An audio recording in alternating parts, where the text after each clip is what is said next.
Kaya ang ilan sa mga pagpigil sana sa baha nasisira.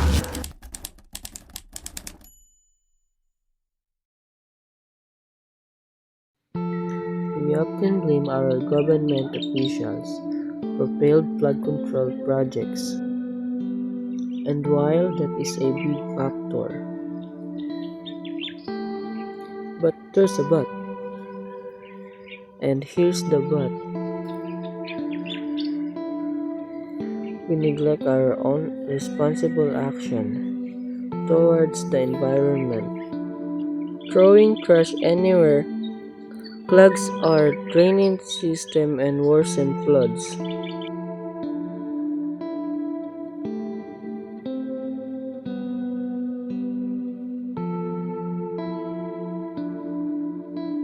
The lesson is clear.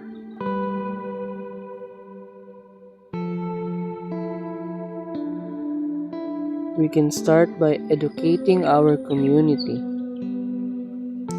on the consequences of improper waste disposal